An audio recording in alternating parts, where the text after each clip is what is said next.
بھیا مردانہ بتانا یہ ہے غوث کا گھرانہ، بھیا مردانہ بتانا یہ ہے غوث کا گھرانہ، سن کے حافظ بن گئے قرآن امی جان سے، سب کی جھولی بھرنے آیا وہ جیلان سے، چوروں سے جس نے کچھ نہ چھپایا، پاس تھا جو بھی سچ ہی بتایا۔ غوث اعظم بڑے پیر دستگیر جب اپنی ماں سے رخصت ہو کے پڑھنے کے لیے چلے تو ماں کی بارگاہ میں گئے کہ اے میری ماں، اب میں نے یہاں کی تو تعلیم حاصل کر لی، میں چاہتا ہوں کہ دور و دراز پڑھنے کے لیے چلا جاؤں۔ تو ان کی اماں نے کہا کہ بیٹا، میں آپ کو اپنے سے جدا تو برداشت کر سکتی ہوں، لیکن تمہیں علم سے جدائی برداشت ہمارے بس کی بات نہیں ہے، جاؤ تم علم دین حاصل کرو اور تمہاری جدائی مجھے منظور ہے، اجازت ہے، جاؤ۔ لیکن جانے کے ساتھ ساتھ ایک بات یاد رکھنا کہ چاہے جتنے مشکل اس وقت کا دور ہوتا تو کوئی موٹر سائیکل سے، کوئی جیپ سے، کوئی کار سے، کوئی بس سے چلا جاتا ہے، لیکن اس وقت کا راستہ بہت صعوبتوں کا تھا، مصیبتوں کے راستے تھے، قافلے جاتے تھے، جنگلوں سے اور پہاڑوں سے گزرتے تھے۔ تو غوث اعظم بڑے پیر دستگیر جب جانے لگے تو ان کی ماں نے ایک صدری بنائی تھی اور صدری پہنایا، ایک اسلامی لباس کے ساتھ مزین کر کے صدری بنایا، اور ماں کی ممتا، ماں کی محبت ہوتی ہے، انہوں نے 30 اشرفیاں آپ کی صدری مبارک میں سل دی۔ 40 اشرفیاں، کسی نے 30 لکھے، 40 اشرفیاں صدری کے اندر سل دیا، اور 40 اشرفیاں سلنے کے بعد فرمایا کہ بیٹا جاؤ، دعائیں دی ماں نے کہ اللہ تعالیٰ تمہیں ہر جگہ ہر لمحے کامیابی عطا فرمائے، جاؤ بیٹا، لیکن یاد رکھنا کتنی بھی مصیبت کے راستے آ جائیں، کتنی بھی مصیبت کا دور آ جائے، لیکن کبھی بھی کہیں بھی کسی موقع پر جھوٹ مت بولنا۔ لیکن وہ غوث اعظم بڑے پیر دستگیر جن کو ہندی کی کتابوں میں ہندی لیکھکوں نے لکھا ہے سچا بالک، اب وہ سچے بالک کے بارے میں نہیں جانتے تھے، انہی کا نام سیدنا غوث اعظم بڑے پیر دستگیر ہی بولتے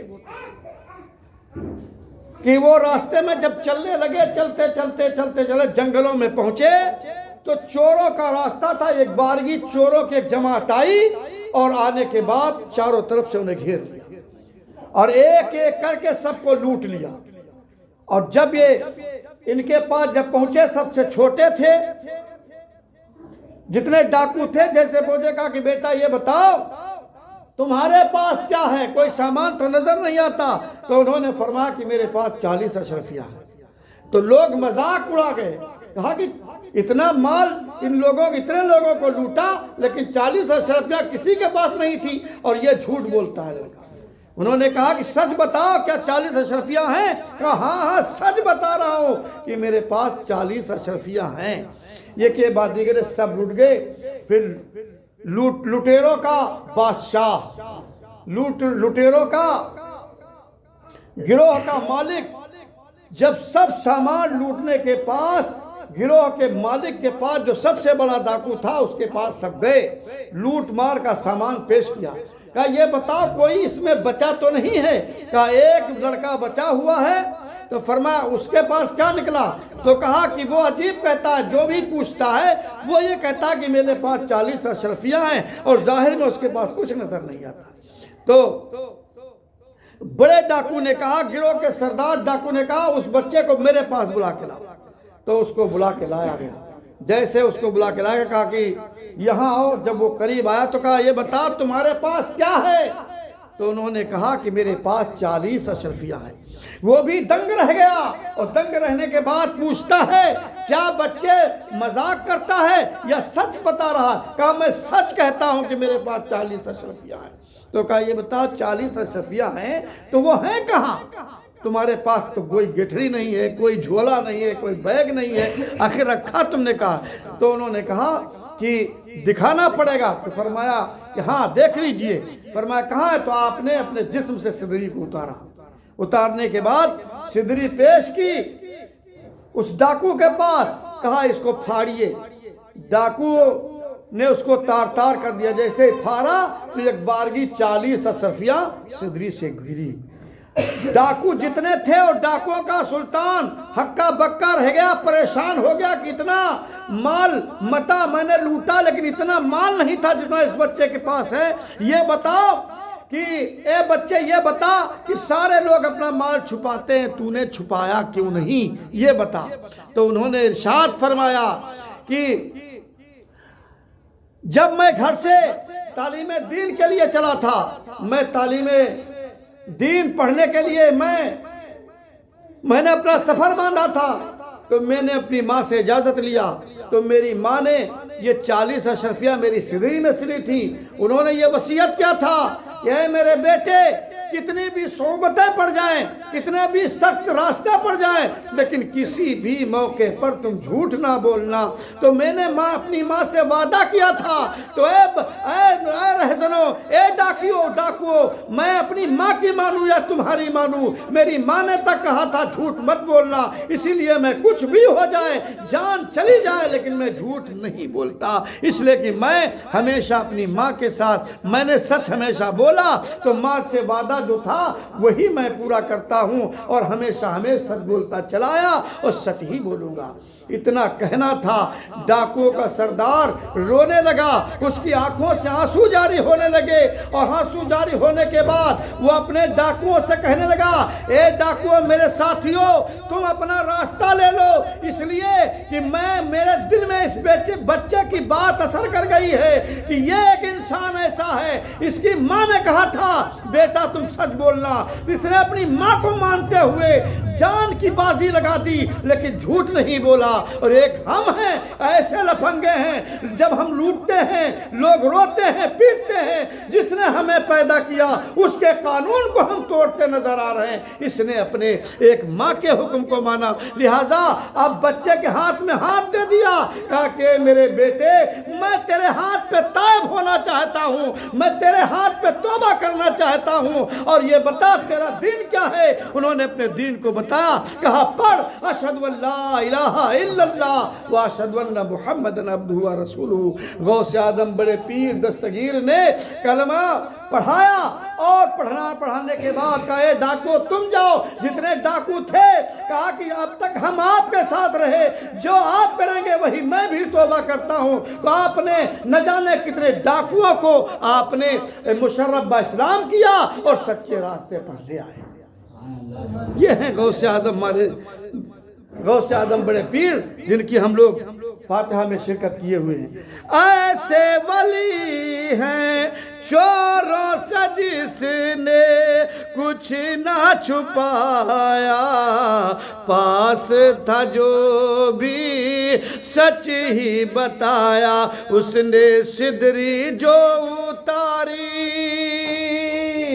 اس نے صدری جو اتاری، ڈاکو ہو گئے پارا پارا، پڑھ کے کلمہ ڈاکو ولیوں کے سلطان سے۔ غوث اعظم وہ ہمارا جو ہے آقا کا دلارا، سب کی جھولی بھرنے آیا وہ جیلان سے۔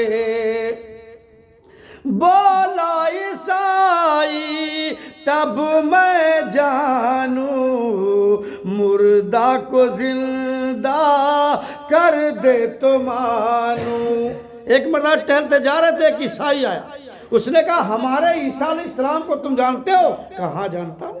کہا عیسیٰ علیہ السلام ہمارے ایسے تھے کہ اگر اپنا کسی کو کہہ دیتے تھے کہ مردہ پڑا تھا اور میرے عیسیٰ علیہ السلام ہاتھ لگا دیتے تھے اور یا کہہ دیتے تھے تو مردہ زندہ ہو جایا کرتا تھا۔ اگر کوئی اندھا آیا اور آنکھوں پہ ہاتھ پھیر دیا تو وہ زندہ ہو جاتا ہے۔ غوث اعظم بڑے پیر دستگیر سے کہا کہ اور تمہارے نبی میں اتنا پاور کہاں سے آ گیا؟ ہمارے نبی ایسے ہیں جو مردہ کو زندہ کر دیتے ہیں، کوڑھیوں کو اچھا کر دیتے ہیں اور نابینا کو روشنی عطا ہو جاتی ہے۔ تمہارے نبی میں ہمارے نبی کا یہ کمال ہے، تمہارے نبی میں یہ کمال ہو تو بتاؤ۔ تو غوث اعظم بڑے پیر دستگیر مسکرائے اور مسکرانے کے بعد کہنے لگے تمہارے نبی عیسیٰ علیہ السلام ہمارے بھی نبی ہیں، کہہ دو سبحان اللہ۔ کہا تمہارے نبی ہمارے نبی سب نبی حق پر، لیکن تم اپنے نبی کی بات کرتے ہو۔ غوث اعظم نے کہا کہ عیسائی میں نبی نہیں ہوں، میں ان کے غلاموں کے غلاموں کے غلاموں کے غلاموں کا غلام ہوں۔ فرمایا کہ میں نبی نہیں ہوں، میں کون ہوں؟ میں ان کے غلاموں کے غلاموں کے غلاموں کے غلاموں کے غلاموں کا غلام ہوں۔ تو فرمایا پھر کہا نبی تو زندہ کرتے ہی تھے، لیکن تو اگر میرے سامنے کوئی مردہ لے کے آتا تو نبی تو میرے بدرجہ اولا ہیں، میں اس مردے کو زندہ کر دوں گا۔ کہا ارے تم زندہ کر دو گے؟ کہا ہاں۔ تو کہا چلو، کہا لے چلو۔ تو لے کے گیا، جانتے ہو کہاں پہنچا؟ ایک قبرستان میں، پرانا قبرستان، سب سے زیادہ جنجر بنجر، اور ایک بہت پرانی قبر کا نشان نہیں۔ کہا کہ یہ اگر مردہ زندہ ہو جائے تو میں مانوں۔ تو آپ نے آنکھوں کو بند کیا اور فرمایا اس مردے کو 400 سال ہو گئے ہیں مرے ہوئے۔ اور سبحان اللہ۔ غوث اعظم نے کہا اے عیسائی 400 سال ہو گئے ہیں اس مردے کو۔ اب وہ اور تعجب میں پڑ گیا۔ فرمایا کہ تو چاہتا ہے تو اپنے نبی کی بات کرتا ہے، اور دیکھ میں نبی کے غلاموں کا ادنا غلام ہوں، سن لے۔ تو چاہتا ہے کہ یہ زندہ ہو جائے؟ کہا ہاں میں چاہتا ہوں کہ یہ زندہ ہو جائے۔ تو آپ نے فرمایا کہ اگر تو یہ بتا، اگر یہ پوچھ کہ یہ جو قبر میں جو مردہ ہے یہ کام کیا کرتا تھا تو اسے بھی میں بتا دوں۔ تو کہا ٹھیک ہے بتائیے۔ تو کہا کہ یہ دنیا میں گانے بجانے کا کام کرتا تھا، یہ گائک تھا، ڈھول بجاتا تھا، مجیرہ بجاتا تھا، قوالیاں گاتا تھا، یوں مان لیجئے۔ تو کہا کہ ہم کیسے مان لیں؟ 400 سال آپ نے بتایا، میں مان لوں گا چونکہ اس جگہ کا نام و نشان مٹ چکا ہے، لیکن یہ کیسے مان لوں؟ یہ گانا گاتا تھا یا قوالی گاتا تھا، ڈھول بجاتا تھا۔ تو فرمایا کہہ تو یہ ڈھول بجاتا اٹھے۔ تو کہا اس سے بڑھ کے کیا بات ہو سکتی ہے؟ وہ عیسائی بولا تو غوث اعظم نے اپنے زبان مبارک سے فرمایا کہ اے قبر کے مردے، اور مارا ہاتھ، فرمایا کہ اے قبر کے مردے قم باذن اللہ، تو زندہ ہو جا اللہ کے حکم سے اور کھڑا ہو جا، جو کام کرتا تھا وہ کام کرتا ہوا کھڑا ہو جا۔ اتنا کہنا تھا، اتنا فرمانا تھا کہ قبر ادھر ہلی ادھر ہلی، شک ہو گئی، اور وہ بیل بجاتا ہوا گاتا ہوا اٹھ کے کھڑا ہو گیا، کہنے لگا لبیک غوث اعظم، کس لیے آپ نے بلایا ہے؟ تو غوث اعظم ایسے ولی ہیں کہ انہوں نے مردوں کو زندہ کر دیا ہے اللہ کی طاقت سے۔ بولا عیسائی تب میں جانوں، مردہ کو زندہ کر دو تو مانوں، پاک غوث کا اشارہ، پاک غوث کا اشارہ وہ لگاتے ہوئے نعرہ، پاک غوث کا اشارہ وہ لگاتے ہوئے نعرہ، مردہ لے کے تبلا بھاگا قبرستان سے، مردہ تبلا لے کے بھاگا قبرستان سے، غوث اعظم وہ ہمارا، وہ ہے آقا کا دلارا غوث اعظم وہ ہمارا، وہ ہے آقا کا دلارا، سب کی جھولی بھرنے آیا وہ جیلان سے۔ درشی پڑھو، اللہم صلی علی سیدنا مولانا محمد بارک وسلم، صلاۃ و سلام علیک یا رسول اللہ۔